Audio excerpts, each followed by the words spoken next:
बिहार में जातीय गणना के बाद आरक्षण के दायरे को 65% बढ़ाने को केंद्र की एनडीए सरकार द्वारा संविधान की 9वीं अनुसूची में शामिल नहीं करने पर शुक्रवार को राजद नेता तेजस्वी यादव ने मोदी सरकार पर गंभीर आरोप लगाए। उन्होंने कहा कि भाजपा के लोगों पर पहले से ही आशंका थी कि वे ऐसा करेंगे। राज्यसभा में हमारे सांसद मनोज झा ने इसे लेकर सवाल भी किया, लेकिन मनोज झा के प्रश्न पर केंद्रीय मंत्री ने झूठ बोला। उन्होंने कहा कि बिहार में जब राजद जदयू की महागठबंधन सरकार थी उसी समय हमने 65% आरक्षण प्रावधान को तमिलनाडु की तर्ज पर 9वीं अनुसूची डालने की मांग की थी। उन्होंने कहा कि हम शुरू से ही कहते रहे हैं कि भाजपा जाति गणना के खिलाफ है, बिहार को विशेष राज्य का दर्जा नहीं देना चाहती और 65% आरक्षण को 9वीं अनुसूची में नहीं डालना चाहती। उन्होंने कहा कि भाजपा के लोग ही 65% आरक्षण के खिलाफ कोर्ट जाएंगे। ऐसा ही हुआ और अब कोर्ट ने इस पर रोक लगाई है। एनडीए की केंद्र और बिहार दोनों जगहों की सरकार नहीं चाहती है कि इसे 9वीं अनुसूची में डाला जाए। उन्होंने कहा कि हम लोग इसके खिलाफ कोर्ट में जाएंगे। तेजस्वी ने मोदी सरकार पर झूठ बोलने का आरोप लगाते हुए कहा कि केंद्र ने अपने जवाब में कहा कि 9वीं अनुसूची में डालने का अधिकार राज्य का है। ये पूरी तरह से मोदी सरकार झूठ बोल रही है। यह अधिकार केवल केंद्र को है।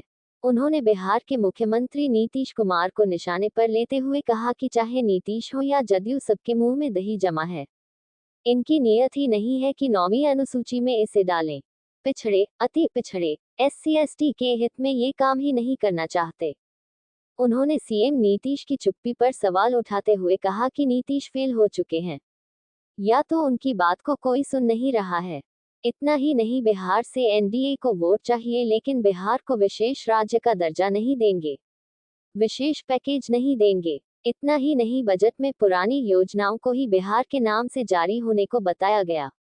उन्होंने कहा कि 65% आरक्षण को 9वीं अनुसूची डालने को लेकर सदन से कोर्ट तक संघर्ष होगा।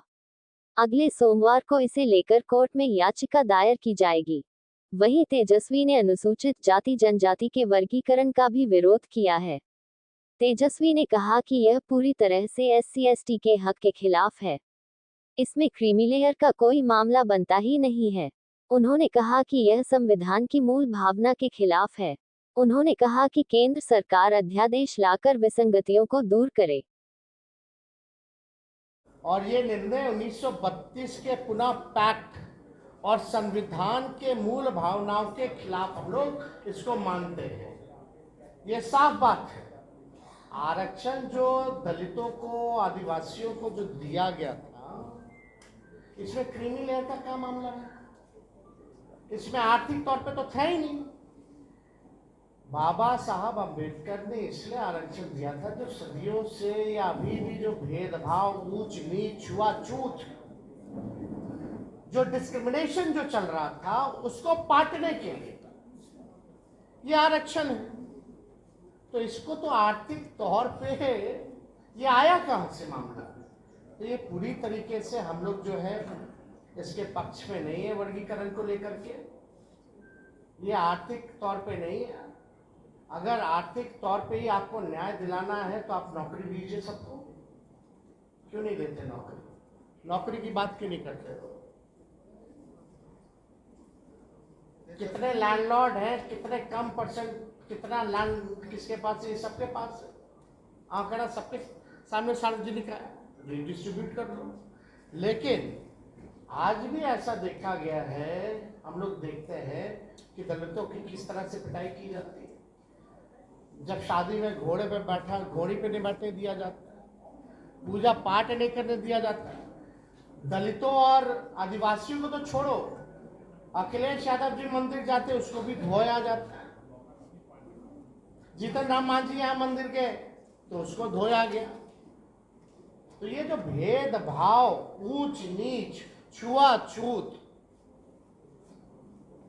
कोई जो है अनुसूचित जाति और जनजाति का मालिक ना बने, उसका वो ना बने। दलित आदिवासी अपना भला स्वयं जानते हैं, अपना निर्णय वो खुद करना जानते हैं।